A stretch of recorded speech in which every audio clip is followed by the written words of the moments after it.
Good morning students.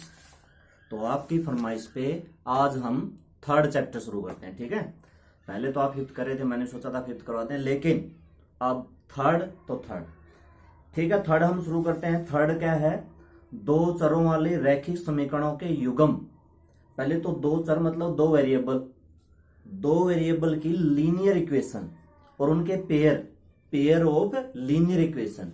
ठीक है, सबसे पहले तो लीनियर क्या होता है ये पता है? हम अब तक क्या पढ़ रहे थे? क्वाड्रेटिक। क्वाड्रेटिक क्या होती है? दो पावर की। हमने सेकंड चैप्टर किया, हमने फोर्थ चैप्टर किया। दोनों की दोनों कैसी थी? क्वाड्रेटिक। ठीक है, क्योंकि टू पावर की थी। फिर दूसरी बात, वो वन वेरिएबल में थी। एक चर में थी। एक चर का मतलब क्या होता है? जैसे कि मैंने ये लिखा ना, 4x² + 7x + 9 = 0। ये कैसी है? इससे हमें दो चीजें पता चलती हैं। इसमें वेरिएबल कौन सा है? मैं पूछ लू वेरिएबल कौन सा, आप कहोगे x, क्योंकि ये x में इक्वेशन है। इसकी पावर की बजाय इसको नाम देना चाहिए डिग्री। डिग्री इसकी कितनी है? दो से हमें पता चलेगा कौन सी है ये क्वाड्रेटिक। x से हमें पता चल गया ये कौन सी है? वन वेरिएबल पे। अब मैं ये ऐसे भी लिख सकता था, मान लो कि यहाँ पे x की जगह y होता। हालांकि वो अपने सिलेबस में नहीं है, सिर्फ इंट्रोडक्शन के लिए बता रहा हूं। मान लो कि यहाँ पे y है तो वेरिएबल इसमें कितने हो जाएंगे? दो हो जाएंगे। लेकिन फिर भी ये कहीं तो क्वाड्रेटिक ही जाएगी, क्योंकि हाईएस्ट पावर इसकी दो है। हाईएस्ट पावर दो है। अच्छा, अगर ये यहाँ पे दो ना होता फिर इसकी पावर कितनी कह जाती? वन। क्योंकि देखो यहाँ पे भी वन पावर है, यहाँ पे भी वन पावर है। मैं पूछूं हाईएस्ट पावर तो आप बोलोगे वन। तो इसका मतलब ये कैसी इक्वेशन है? वन पावर की, मतलब ये कैसी है? लीनियर है। अरे लीनियर, ठीक है, LENER, लीनियर है। और चलो इसको, ठीक है, कितने वेरिएबल में है? दो वेरिएबल में है, x और y में। ठीक है, ये क्या है? लीनियर है। और कितने वेरिएबल में है? दो वेरिएबल में है। इस तरह की इक्वेशन हमें थर्ड चैप्टर में पढ़नी है। ठीक है, अब देखो कैसे इसमें, देखो स्टार्टिंग की जो एक्सरसाइज है 3.1 और 3.2, उसमें तो हमें इक्वेशन बनानी पड़ेगी। अब यहाँ पे जब भी माननी पड़े ना, देखो फोर्थ चैप्टर में जब हम मानते थे तो एक वेरिएबल मानते थे ज्यादातर में, किसी सम में एक्स वाई हमने मानना पड़ा। लेकिन इसमें तो दो वेरिएबल होंगे, मतलब दो चीजें आपको माननी पड़ेगी। एक मानने से काम नहीं चलेगा, दो माननी पड़ेंगी। ठीक है, तो देखते हैं 3.1 का फर्स्ट सम हम करते हैं। फर्स्ट सम में क्या है? आफ्ताब है। आफ्ताब अपनी डॉटर को कहता है, पुत्री को कहता है कि 7 years ago, 7 साल पहले मैं तुमसे 7 गुनी आयु का था, 7 टाइम्स था। मतलब हमें आफ्ताब की और उसकी पुत्री की दोनों की प्रेजेंट एज का हमें नहीं पता, तो यही चीज हमने मानी है। तो let present age of Aftab, Aftab कितनी है? x years। और let present age of Aftab's daughter, ठीक है, ऐसे लिख लेते हैं, आफ्ताब्स डॉटर कितनी हो गई? वो मैंने y मान ली, y years।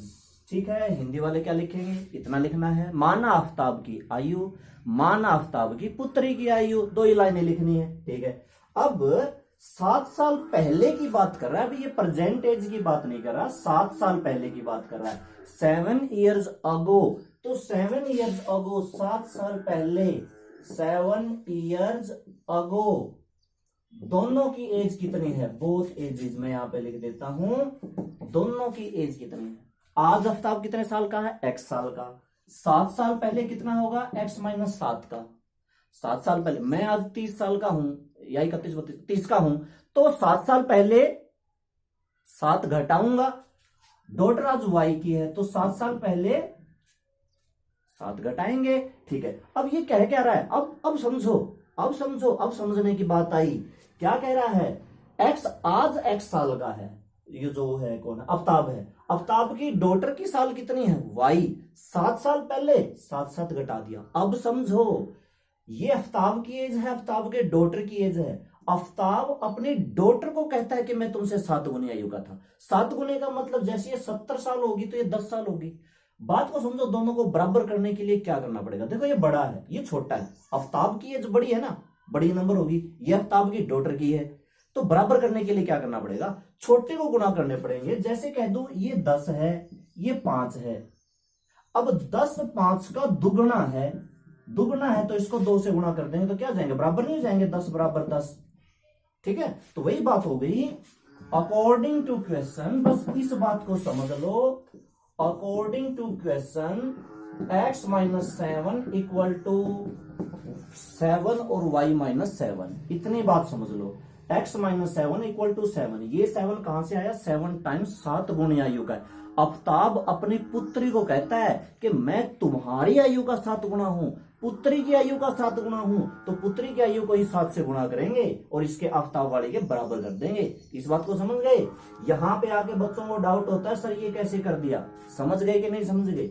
ये समझ गए तो इस सम में अब कुछ नहीं है, x माइनस 7 7y माइनस का 49, 7 को इधर ले आओ, x माइनस 7y ये इधर आ गया, ये उधर चला गया, 7 minus 49 x minus 7y minus का 42, इक्वेशन नंबर 1 बन गई। अब एक इक्वेशन से बात नहीं बनेगी, हमारे चैप्टर का नाम क्या है, इन टू वेरिएबल और उनके पेयर, मतलब एक और बनानी है। दूसरी, फिर दूसरी कंडीशन से, दूसरी कंडीशन क्या है, अब से 3 वर्ष बाद, अब से आज से आज उनकी साल x और y है, 3 वर्ष बाद कितने की होगी, 3 3 जोड़ दो।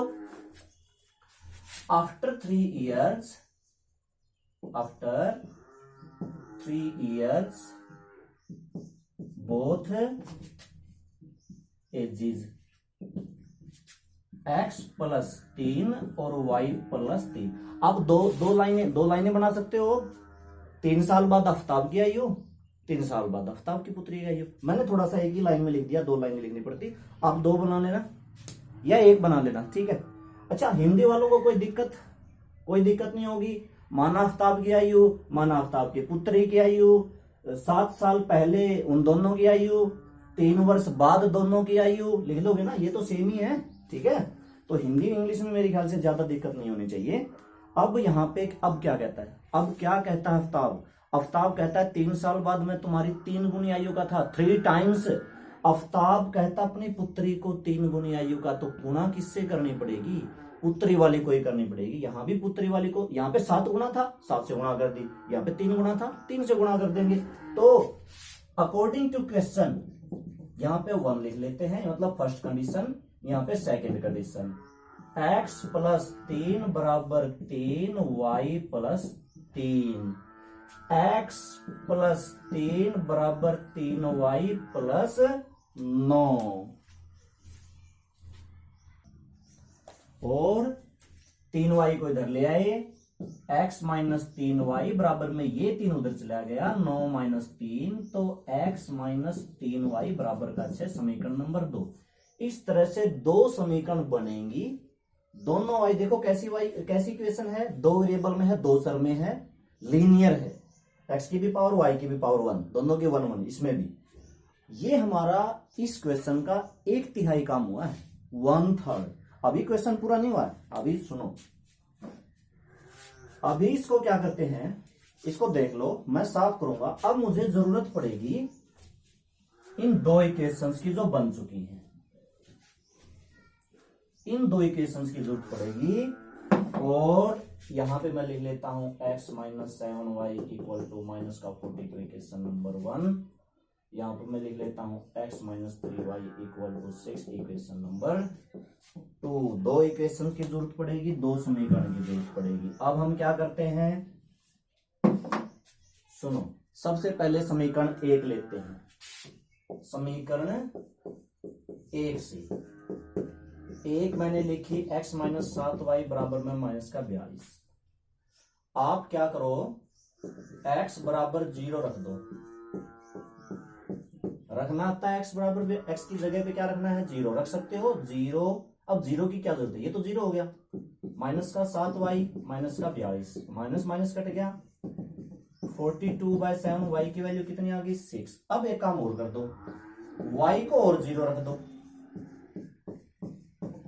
y को 0 रखने का मतलब x माइनस 7 इंटू में 0, माइनस का 42, वाई की जगह पे 0 रख दिया, तो ये x, ये तो सारा 0 हो गया, इक्वल टू में माइनस का 42। ठीक है, इसका बनाते हैं टेबल, इसका क्या बनाते हैं, इसकी बनाते हैं एक टेबल। ठीक है, इस तरह से बनानी है।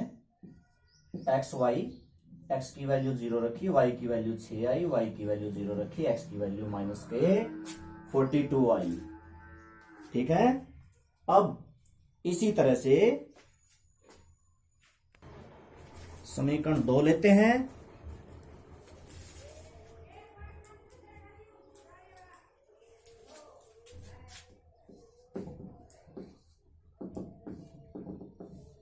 समीकरण 2 में वही काम करना, दो काम करने, एक तो x बराबर 0,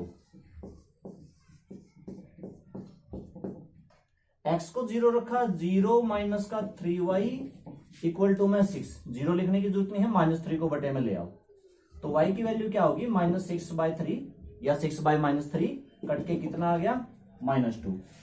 y की वैल्यू 0 और रख दो, y की वैल्यू 0 रखेंगे, x - 3 इंटू में 0 equal to 6, x equal to 6, क्योंकि ये तो 0 हो गया ना। इसकी भी एक टेबल बनाओ,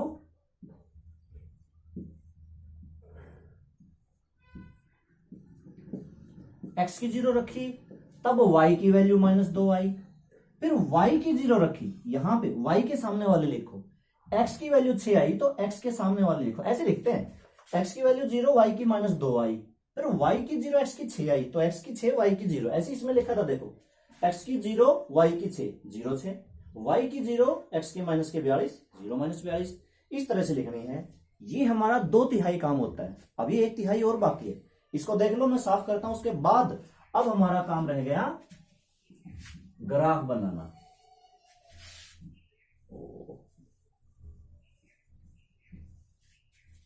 हमारी यहाँ पे क्या टेबल बनेगी, उसकी हमें जरूरत पड़ेगी, हमें 2 टेबल की जरूरत पड़ेगी, पहली वाली की, और x को 0 रखा था, y की -2 आई थी, y को 0 रखा था, x की 6 आई थी। अब इन दोनों टेबल का हमने बनाना है ग्राफ। ये मैंने खींची x एक्सिस, ये मैंने खींची y एक्सिस, इधर -x होगा, इधर -y होगा। वैल्यू की मैं बात करूं, x की वैल्यू -42 तक है, और y की वैल्यू तो चलो 6 तक ही है, तो -42। अब यहां पे आके आपको देखना आप कितने कितने का डिफरेंस लोगे, क्योंकि मैं ऐसे तो लिखूंगा 1 2 3 4, अब मुझे 42 तक जाना है, कैसे जा पाऊंगा, इधर आना है ना माइनस की तरफ, -1 -2 -3 -4 -5 -6 -7, ऐसे तो बात नहीं बनेगी। एक काम कर लेते हैं, माइनस का ले लेते हैं, -6, इधर भी -6 -12 -18 -24 -30 -36, और ये -42, इसको थोड़ा सा और बढ़ा देते हैं। ऊपर y की वैल्यू, अच्छा इधर ऐसी 6 12 18 24, 6 12 18 24, 6 12 18 24, ठीक है, -6 -12 -18 -24। सबसे पहले ये पॉइंट लेना है, x0 y -2 कहां होगा, x0 y पे -2, y तो -2 नीचे होता है, ये वाला पॉइंट हुआ, ध्यान से समझना। फिर ये वाला पॉइंट लेना है, x6 y0, x6 ये रहा x6, और यहीं पे y0 होता है, हमें वो पॉइंट लेना ना जहां पे x6 हो और y0 हो, तो यहां पे y0 ही होता है, ये पॉइंट, इस पॉइंट और इस पॉइंट को मिला दो। ये ग्राफ पेंसिल से बनाना है भाई, किसी को पेन से नहीं बनाना, ये पेंसिल से बनाना है, बाकी सारा काम पेन से, ये सारा पेन से। फिर 0,6 y की 6 यहां होती है, अच्छा x की -42 ये यहां होगा, x -42 0, इसको मिला दो, इसको, तो ये कुछ इस तरह से काट जाएगा, ठीक है, जहां पे भी काटता है अच्छे से बना लेना। ये इसका ग्राफ बन गया, यही काम हमने करना था, ठीक है। तो 3 काम करने पड़ते हैं ना, सबसे पहले इक्वेशन बनाओ, इक्वेशन में वैल्यू रख के ये टेबल बनाओ, और इन टेबल को देख के ये ग्राफ बनाओ, 3 काम करने। क्वेश्चन थोड़ा सा लंबा हो जाएगा, इसलिए आज हम 3.1 के 3 सम हैं तो वो करेंगे, एक दो और समझाता हूं।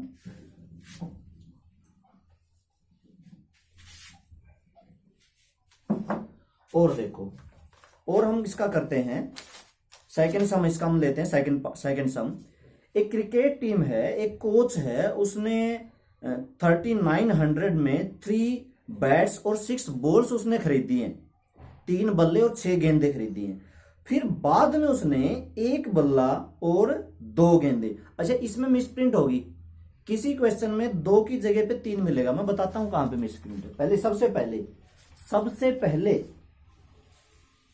हमें क्या नहीं पता, क्या एक्स वाई मानने हमें क्या नहीं पता, हमें ये नहीं पता एक बैट्स की कीमत क्या है, ये नहीं पता एक बॉल की, एक गेंद की कीमत क्या है, एक बैट की, एक गेंद की, बॉल की कीमत हमें नहीं पता। तो हम यही मानते हैं, माना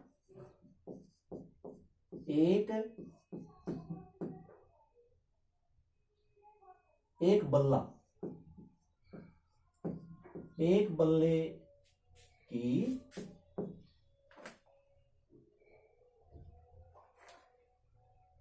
एक बल्ले का मूल्य मैंने एक्स माना एक गेंद का मूल्य मैंने वाई माना। अब इसमें समीकरण बनाने में ज्यादा परेशानी नहीं होगी, देखो समझ लो, एक गेंद का मैंने एक्स, एक बल्ले का मैंने एक्स माना है तो 3 बल्ले का 3x, 3 बल्ले का 3x। अब समझ लो, एक गेंद का y मानना है तो 6 गेंद का 6 बॉल का 6y और बराबर टोटल 3900 सीधी हो गया, इसमें कुछ नहीं करना, बस अकॉर्डिंग टू क्वेश्चन फर्स्ट और अगला अकॉर्डिंग टू क्वेश्चन सेकंड।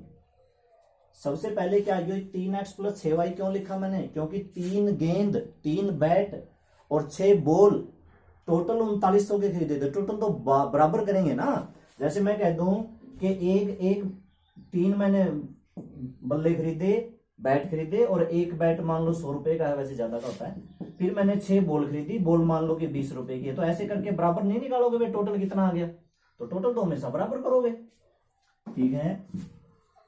अच्छा दूसरी बात, बाद में उसने एक बैट, एक ही तो फिर एक्स और 2 और बल्ले, 2 बॉल कितने के खरीदे, बाद में उसने 1300 रुपए के खरीदे।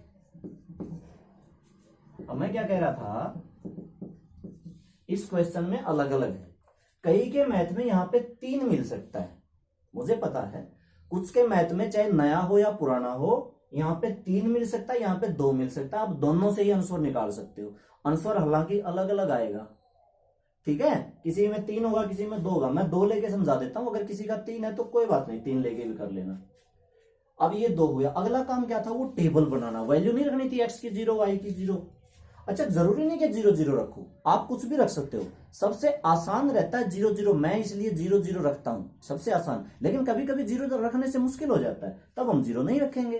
अब इसमें देखते हैं, तो समीकरण यानी कि एक ली मैंने, समीकरण 1 से, एक है 3x प्लस का 6y बराबर 3900, x बराबर 0 रखने पर 3 0 प्लस का 6y बराबर 3900, ये 0 हो गया, बच गया 6y बराबर 3900 और y बराबर 3900 बटे में 6, भाग किया 6 को 36, 6 पंजा ये आ गया, x का 0 रखा, y का आ गया। अब y को 0 कौन रखेगा, y 0 रखने पर 3x, 3 ये तो 3x ही था, प्लस का 6 0 बराबर 3900, 3x बराबर किसके हो गया 3900, 6 की तो 0 से गुणा 0 हो गई, 3 बटे में गया तो x का मान कितना आया 3900 बटे 13, 3900 बटे 3 काटेंगे तो कितना आ गया 1300। तो सबसे पहले इसकी टेबल में यहां पे बना देता हूं,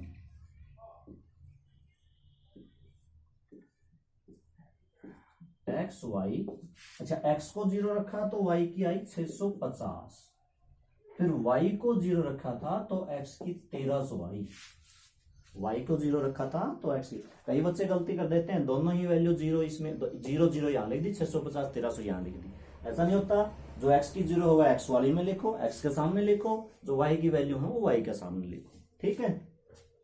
या कुछ ऐसे करते हैं, यहाँ पे 0 0 लिख दिया, यहाँ पे 1300 650 रख दिया, भाई यहाँ x की है तो y की तो 650 है, लेकिन y की यहाँ रखेंगे, ऐसा नहीं है। इन वैल्यू से पेयर बनता है, 0 और 650 एक पेयर तो ये बना, और 0 और 1300 एक पेयर ये बना, ठीक है। तो ये दोनों पहले यहां लिखो फिर अगले लिखो। अच्छा, अब समीकरण 2 में, समीकरण 2 की मैं बनाता हूं सीधी टेबल।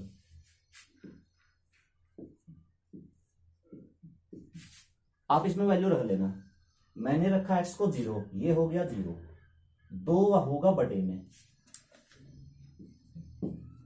x को 0 रखा, 2 आया बटे में, 1300 बटे 2, ये तो 650 ही आया। फिर मैंने कर दिया y को 0, जैसे ही y को 0 किया, y को 0 किया तो x की 1300 आ गई, ठीक है। अब इसका काम खत्म, इसको मैं एक बार रहने देता हूं। अब इसका क्या बनाना है, ग्राफ बनाना है। अब लाइन ड्रा करो, x एक्सिस ये हो गई, ये y एक्सिस होगी, इधर -x होता है, इधर -y होता है। कितने की वैल्यू लोगे, आइडिया लगा लो, आपको 1300 तक जाना। आप 100 का ले सकते हो, 50 का ले सकते हो, 50 का लोगे तो भी ज्यादा हो जाएगा, 100 का ले लो, और आसान रहेगा 200 का ले लो। x की वैल्यू थोड़ी सी है नहीं, 100 का ले लेते हैं, x को थोड़ा सा आगे बढ़ा लेते हैं कि 100 200 300 400 500 600 700 800 900 1000 1100 1200 1300, यहाँ पे लिख लेना 100 200 300 400 500 600 700 800 900 1000 1100 1200 1300, ठीक है। और y कितना 650, 100 200 300 400 500 600 700, 100 200 300 400 500 600 700, x 0 y 650, y 650 तो y वाली एक्सिस पे होगा, और वो होगा 600 और 700 के बीच में। दूसरा है x 1300, x वाली पे 1300 यहां होगा, तो 650 को और 1300 को मिला दो, थोड़ा सा इधर आगे बढ़ा दो, थोड़ा सा इधर आगे बढ़ा दो। दूसरे में भी यही है, तो इसका तो एक ही बनेगा, क्योंकि वैल्यू सेम सेम है ना, ठीक है। तो इसका ग्राफ बन गया। अब मैं बताता हूं कुछ के क्वेश्चन में क्या होगा, उसके क्वेश्चन में हो सकता है यहाँ पे 3 हो, तो कोई दिक्कत वाली बात नहीं है। अगर आप 3 लेके करोगे तो कहां फर्क पड़ेगा, इस वैल्यू में फर्क पड़ेगा बस, है ना। जब x को 0 करोगे और ये 3 बटे में जाएगा तो 1300 बटे 3, मतलब ये होगा 1300 बटे 3, 433.33, इतना फर्क पड़ेगा, ठीक है। अब देखो कैसे होगा, फिर से मैं वही x axis y axis, x axis में 100 200 300 400 500 600 700 800 900 1000 1100 1200 1300, ठीक है। ये लास्ट में कितना होगा, 1300 होगा, बस ये तो 100 200 300 400 500 600 700।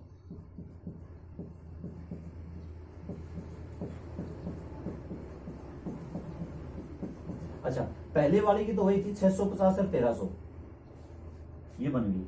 दूसरी वाली में क्या होगा, वो x0 y 433, तो y 433, अब आइडिया लगा लेना। अच्छा, ये है ना, बनाना भी ग्राफ की नोटबुक में है, ग्राफ की नोटबुक में बनाना, पेपर में आता है तो ग्राफ, वैसे पेपर में तो बोर्ड की तरफ से ग्राफ आता है, अभी आप ग्राफ की कॉपी में बनाना है, इस नोटबुक में नहीं बनाना, ग्राफ की नोटबुक में। ये वाला जैसे ग्राफ की नोटबुक होता है, एक तरफ तो लाइन होती है, उधर तो आप ये लिख लो सारा कुछ, और एक तरफ उस दूसरी तरफ उसके ग्राफ बना दो, ये वाला काम, ठीक है। तो सारा ये ग्राफ की कॉपी में ही हो जाएगा, फिर नोट उसमें करने की जरूरत नहीं है। अच्छा, दूसरा क्या था, y 433, यहां आइडिया लगाओ, और यहां से वो कितना, वो 1300 ही है, x 1300 ही है, तो इसी को 1300 से मिलाना है, ऐसे। ये भाई 3 वाली का हो गया। अगर किसी के 3 लिख रखा है तो भी यही करना है, 2 लिख रखा है तो भी यही करना है, ठीक है। और इसका थर्ड सम वो कैसे करोगे, थर्ड का बस हिंट बता देता हूं, बाकी आप करना अपने आप।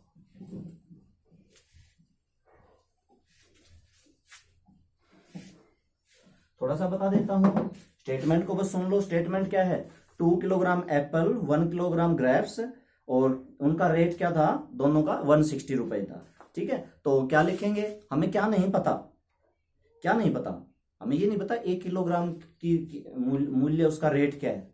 1 किलोग्राम एप्पल का, सेब का भी नहीं पता, 1 किलोग्राम अंगूर का भी नहीं पता, ग्रेप्स का भी हमें नहीं पता। तो हम काम कर लेते हैं, मान लेते हैं, माना 1 किलोग्राम सेब का मूल्य, माना 1 किलोग्राम अंगूर का मूल्य, एक्स वाई हमने मान लिया।